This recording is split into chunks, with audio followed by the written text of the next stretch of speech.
Our next guest needs no further introduction. Please welcome Diana Gabaldon.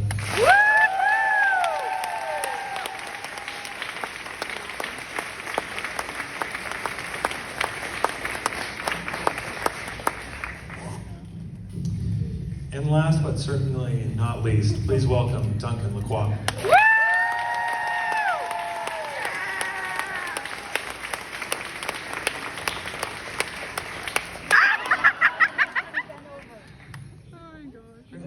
Actually have a project in development about a prequel about Jamie's parents and possibly a few other things as well, that on which I am a consultant, so there will probably be a certain amount of resemblance to what I'm writing, but maybe not entirely. We'll see who writes faster. Anyway, I thought I'd read you a small excerpt from the prequel. And this book starts actually at the funeral of Ellen Mackenzie's father, Old Red Jacob, or Seamus Roy as he was called. And he has died quite suddenly. And so the clan is putting up a state funeral for him because he is the laird of the clan in the castle. And so there's going to be a fabulous boar hunt called the Tinkhall. And there are 2 Fraser clansmen who are planning to attend the funeral.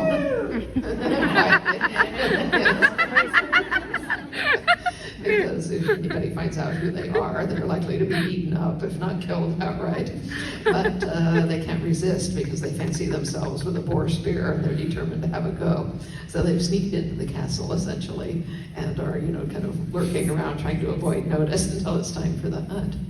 So at this particular point, these clansmen, one Brian Fraser by name, and the other one Murtaugh Fitzgibbons Fraser for another, his best friend and cousin, are hiding out on the battlements of the castle, keeping out of the way while they figure things out. There are several doves there sitting in the sun, and Brian very slowly inches close to them. He's just inveigled one into sitting on his hand. We will have seen him do this trick before. When a tall young woman comes striding out of the doorway at the end of the battlement near them, but comes to an abrupt stop when she sees what's up. She watched with interest, still as a nesting quail herself, so as not to startle the dove. Brian moved his other hand slowly into the fold of his plaid, broke off a corner of the lump of bread he'd put away in case of sudden hunger, and moving still more slowly, brought it up and placed it delicately between his lips. The dove shuggled its head a bit, nervous at this novel development, but his eyes were bright and fixed on the bread. He made a faint shh, shh between his teeth, and the bird drew itself up, interested. He turned his hand little by little to cause the dove to change its footing in order to stay upright, and ended with her on the back of his hand, her sharp wee claws digging in a bit. Smooth and slow, he brought her up to his face, still making the shushing noise so she wouldn't be startled by his breath. 1 second, 2 seconds. The dove turned her head one way and then the other, fixing one eye at a time on the desired crumb. 3 seconds. The dove darted out her neck like a snake and pecked the crumb neatly from his lips, launching herself off his hand in the same movement. Mother of God, they both said, startled. Then looked at each other and laughed. They were still looking a moment later when a high female voice, raised in exasperation from a window above, jerked the lassie's attention upward and away. Just coming, she shouted, adding, in a lower tone and with lowering brow, take care you dinna swallow your own spit and die, you wee bism. He laughed again, and she looked at him again, deep blue eyes still creased into triangles. Do that well, Raven, my carriage, she said, and I'll be truly impressed. And then she was gone in a flurry of skirts and loose hair like a shower of hot gold. He stood still for a moment, staring into the empty doorway as though he could make her reappear there. Instead, Murtaugh came out of the shelter of a nook where he had tactfully been keeping himself. I should have paid more attention when you did that the first time, he said, nodding at Brian's hand where the dove's claws had left small red scratches. But I'm of that raw lassie's opinion about it. You'll have to do it with a raven, and then move on to owls, maybe. Did you ken who she is? He asked, dropping his mocking. She lives in the castle, Brian said, lifting his chin toward the window above, or a young female coo above would have been bawling for her. And given what I've heard of Red Jacob Mackenzie's looks, I'll wager you a quart of beer that's the oldest daughter. Ellen, is it her name? Aye, Helen. Now Murtaugh was peering into the dark doorway too, and aye, that was her. I was down in the courtyard a wee while ago, and someone pointed her out to me. She'd come down to welcome a tacksman come in with his henchman. She was dressed that wee bit better, mind, and her hair bound up, but no mistaking a lass that size for anyone else. Christ, she's as tall as me. And taller, Brian said, laughing. He glanced at Murtaugh's spindly shanks, and likely weighs twice as much. He felt like he'd already drunk the quart of beer too fast. His head seemed light and slightly foamy. Murtaugh shrugged. If you're on top, what does it matter? And what if you're not? Well, she might crush me, that's true, but I'd die happy. The next morning, William opened his eyes and lay still. He'd got used to not knowing quite where he was upon awakening, save when he slept in the woods. Woods at night are mysterious places, and his inner ear heard sounds all night, some deep part of his brain evidently recognizing and dismissing things like wind through leaves, the falling of acorns, or the patter of rain on the canvas of his lean-to, but still sensitive enough to apprise him of the heavy pad of a walking bear nearby, to say nothing of the branches snapping in its path. The result of this behavior on the part of his brain was to keep him aware of his circumstances all night, even if he never woke all the way, and thus woke unsurprised at dawn. He slept like a log last night, though, worn out from his journey, plied with good hot food and as much alcohol as he could drink. His memory of going to bed was confused, but he was lying on the floor of an empty room. He felt the smooth boards under his hands, something warm over him. Light filtered through a burlap-covered window. And quite suddenly the thought was just there in his mind without warning. I'm in my Father's house. Jesus, he said aloud and sat up blinking. All of the day before came flooding back, a jumble of effort, sweat, and worry, climbing through forests and cliffs, and finally seeing a large, handsome house emerge. It's glass in this wilderness, windows twinkling in the sun, incongruous amid the trees. He'd pushed himself and the horse past fear and fatigue, and then there he was, just sitting on the porch. James Fraser. There had been other people on the porch and in the yard, but he hadn't noticed any of them. Just him. Fraser. He'd spent miles and days deciding what to say, how to describe the situation, frame his request, and in the end had simply ridden right up to the porch, breathless, and said, Sir, I need your help. He drew a deep breath and rubbed both hands through his disordered hair, reliving that moment. Fraser had risen at once, came down the steps, took him by the arm, and said, You have it. You have it, he repeated softly to himself. Yesterday that had been enough. The relief of knowing help was at hand. The relief of, scrolled too far. The relief was still with him, but other things had crept in while he slept. The thought of Papa was still a blade in his chest and a stone in his belly. He hadn't forgotten, even under the onslaught of people and the comfort of a lot of whiskey. There had been an avalanche of people flooding out of the house, running from the yard and what seemed to be a party going on under a huge tree. He'd noticed only 3 people in the swirling mass, Mother Claire, little Fanny, and a few moments later, his sister. Sister. He hadn't expected to find Brianna here. He'd been too stunned by fear, dread, apprehension, fury, and desperation, all happening at once, to even try to imagine his reception at Fraser's Ridge. And he admitted to himself, because I could scarcely stay in the saddle. If I tried to make the speech I thought out, I'd have fallen on my face before I got the first sentence out. But he had got it out, and he'd got his answer. You have it. The encouragement of that was enough to get him on his feet. The thing that had covered him was a homely piece of knitting, the color of vomit, and he folded it carefully and set it aside. He looked about for a utensil of some sort and found a battered tin pot placed by the door with a large bottle beside it, with a label tied round its neck, reading, Drink me. He pulled the cork and sniffed. Water. Exactly what he needed, and he drank thirstily, holding the bottle with one hand and unbuttoning his breeches with the other. He just about finished when the door opened. He choked, spraying water, and tried to cover himself with his other hand. Good morning, William, Penny said. I brought you something to break your fast, but there's porridge and bacon downstairs. When you're ready. She was holding a thick slice of buttered bread and a wooden cup that smelled like beer and looked amused. Thank you, Fanny, he said, buttoning his breeches with what dignity he could summon. How have you been? Very well, thank you, she said, and straightened her back, thrusting a pair of new small breasts into sudden prominence. I've learned how to talk. Properly, she added, rolling her R's slightly. So I perceive, he said, smiling. Your voice is lovely, Francis. Is that beer? It is. I made it, she said proudly, and handed him the cup. It was small beer and noticeably sour, but he was still thirsty, and it went down without effort. So did the bread and butter, which he wolfed in a few bites. Francis watched him with approval. Why is it that women like to feed men, he asked, swallowing the last mouthful. We're very grateful, of course, but it seems a good deal of effort for a little gain. She'd gone a bit pink in the face, and he thought she looked like a small flower, the sort you found hiding in the grass in a spring meadow. Mrs. Fraser says women want to keep things alive, and men want to kill things, she said, taking a teacup. But we need men to do that for us, so we feed them. Indeed, he said, rather startled at hearing this sort of opinion attributed to Mother Clare. Are you going to kill the man who took Lord John? She asked seriously. Her flush had faded and her eyes were serious. I listened. I heard what you told Mr. Fraser. He took a deep breath and felt the fresh scented air of the woods cleanse him of the last traces of fatigue. Yes, Francis, he said, I am. And she asks, what was it like working with Sam and Katrina? Will you work with them again? No, awful experience. Never again. No, fantastic. I mean, on one hand, so much fun, especially Katrina. You know, when the scene calls for it, I've never seen anyone with such a kind of intense focus, and then at the same time, just so light-hearted and fun to work with. Sam's the same. They just bring it, and you know, I think especially towards the end, at the kind of like Murtagh's death scene, for example, that's all Sam. You know, I just have to kind of. He's such an amazing actor. So it's just been a privilege working with both of them, and they're still friends as well. So yeah, great. But that's the way it worked out, and it was a fantastic thing to be involved, and it blows your mind how big it is and how huge the audiences are for Outlander. And coming from an island with a population of 1,000 people, it's just 10 kids in the whole of my primary school.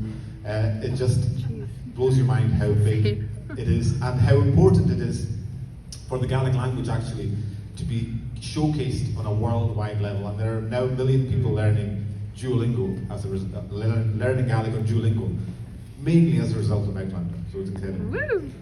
Yeah! And what is the outlining process do you use when planning your books? Well, that was easy. I don't outline at all. No, I talk to a lot of writers, and we fall into two rough categories. There's some overlap, of course, but half of them are linear thinkers, and they write things the way you're told to do it in school. We must write a topic sentence, we must write a topic paragraph, we must write the first paragraph of explication, then we second-write, we must write a conclusion. This is our rough draft, then we must go through it, cross things out, and fix things, and we write the next rough draft, and then we have our parents read it, and then we write the final polished draft. Well, when I go and do career days at elementary schools and so forth, halfway through the talk, I ask the teacher to turn his or her back. I say, okay, your teacher can't see you now. When you get this sort of assignment, you know, write an outline and a paragraph and so forth, how many of you just write the final paper and then fake the rest up? And about half of them will raise their hands. That's how I did it when I went to school. Because You have to train to fight with swords. And if you did, was it hard work or was it really fun? Or maybe both? And finally, were the swords heavy? Yes, we had to train with swords, and yes, it was fun, and yes, the swords were heavy, but not the one we actually used to fight with. They don't let us go anywhere near Sam Hewan's beautiful face with a when it comes to the action, you get this kind of plastic one, so yeah, I mean, I guess as the most I really used a sword in a sword fight was when I was training Jamie in the Paris episode at the beginning of season 2. I think that was the first thing me and Sam did coming back. We both kind of forgotten how to act as well at that stage. The hiatus between seasons, and it takes a little while to warm up. But you kind of just go through it with the stunt coordinator, you break it down into a series of moves. It's just choreography, like how you would learn a dance.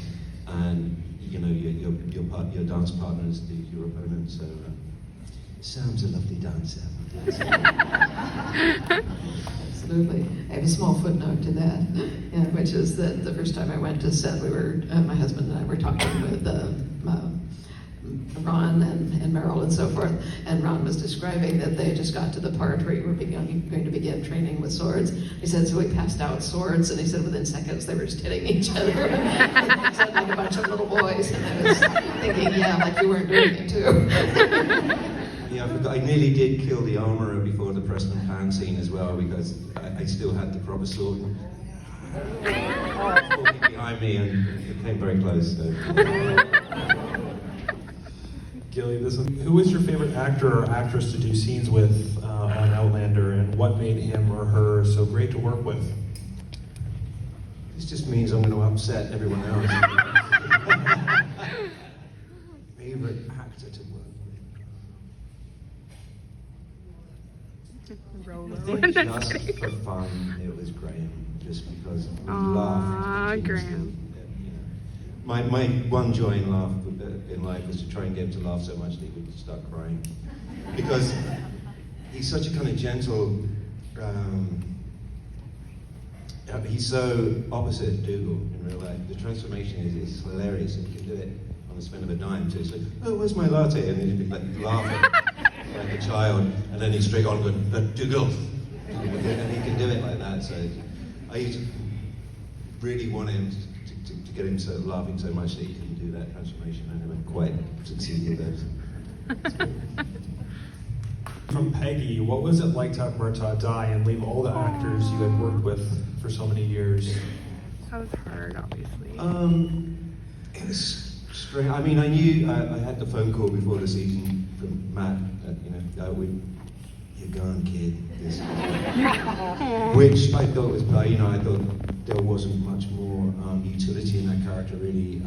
So I was fine with it until the actual day it came to shoot it. I just all these emotions came bubbling up out of nowhere, and I think it was one, I was feeling really bad for the character, like him, Murtaugh's end, and then I was looking around, thinking, I'm not going to get to do this anymore, and I've been working with not only the actors but the crew, the same crew members, the ADs, the sound guys, camera operators for years. I got very emotional before the take. My makeup lady had to come up and wipe my little tears away. Don't want to be tough. Aww, yay. You, Gilly, this question asks, welcome back, first of all, and any chance that we will see you in Outlander again? Well, that's asking if Gwilym is back into book 10, but no, that's...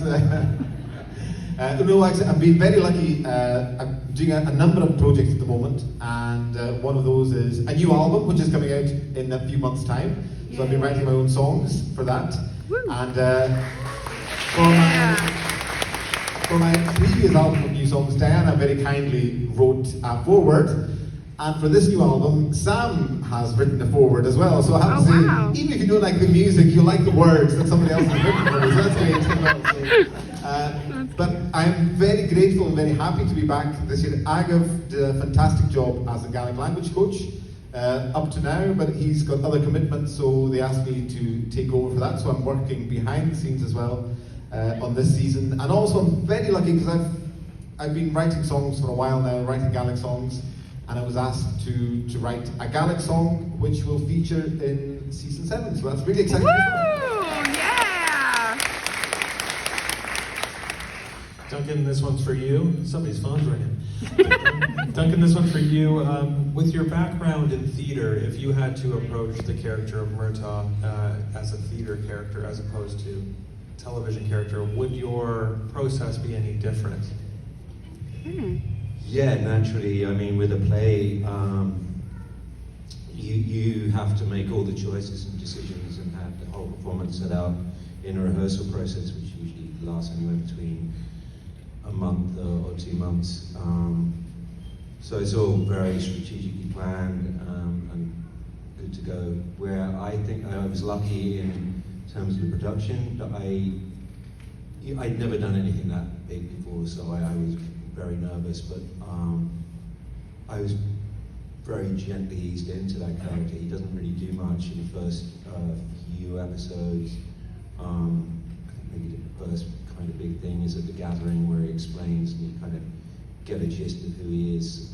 And by that time I'd been kind of acclimatized to the physicality of the part, and he's got a little gimmick, like chewing on my jaw all the time. He wants to swear all the time, but he can't. So I had all these little things going by the time I consider like the first good, you know, juicy scene I had was with Sam in the stables before the wedding, where you kind of then find out about him and Ellen as well. Yeah. So yeah, it's a completely different process. I prefer the one that happened. Yeah. Yay! Don't stop is about the sum of it. But I mean, there are refinements. Basically, my advice to anybody who has not written before but wants to write, no matter what their level of expertise, I've got Gabaldon's 3 rules in quotes, because there are no rules. You can do anything you want. It's you and the page. It's always you and the page, which is, alternately very freeing and totally terrifying, because there's nobody else who's going to do it. It's all you. But the rules are these. Number 1 is read. Read everything. Read bad stuff, read good stuff, read stuff from genres you never thought you would like, because this is how you learn what you do like. You're wasting your time to write a book or try to write a book that you don't like, or that is from a genre you don't like, because it won't succeed. There's too much of you in the book. You have to like it, and that liking will come through, even if it's a really dark book. If you believe in it and you enjoy it, it's going to be good. My son, who writes under the name Sam Sykes, is a successful fantasy author himself. He writes extremely dark, extremely violent, very funny books, because there's a whole lot of him in them. But anyway, the other thing about reading is that this is how you learn to tell good writing from bad writing. It's one of the most common questions I get is, well, I've been working on this book, how do I know if I'm any good?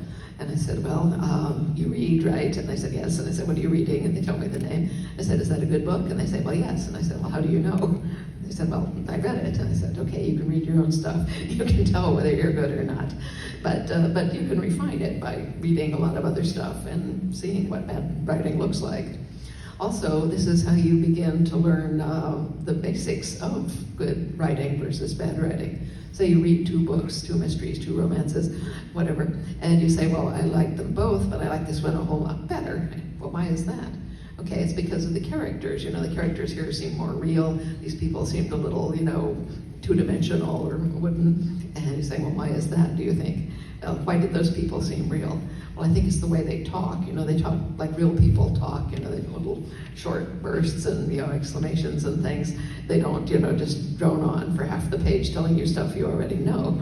I said, okay, there's the first rule of dialogue. Keep it short and to the point. And, don't drone on and tell people things they already know. In fact, the subtext here, that sub-rule is don't tell the reader anything until they actually have to know it. In other words, I talk to a lot of people who say, well, I have to write the entire backstory, because otherwise people won't understand what's going on. And I say, don't do that. I said, start where something is happening. You can fill in the backstory as you go, as people need to know it. Okay, they don't need to know, when the old king died. They can find that out in chapter 5. Start with what's happening. And this leads you then to the next rule, which is write. This is the only thing that will actually teach you to write, is the act of putting words on paper. You can dream about books, you can think about books. A lot of people have written books in their head. This will not get you anywhere. You have to actually do the physical labor of writing the book. And the more you do it, the better you will get. Don't worry if you aren't terribly good. A lot of people who say, oh, I'm so upset, I'm so depressed, I wrote 3,000 words today and I deleted them all. I say, well, why did you do that, you ninny? That's work, that's 3,000 words, you deserve credit. It doesn't matter if these are words that are ready to be bound in a book. They're your words, they're valuable, and you learn something by writing them. Keep them. You may not put them in your book, but you should keep them. Okay, so number 1 is read, number 2 is write, number 3 is the most important one, don't stop. Woo!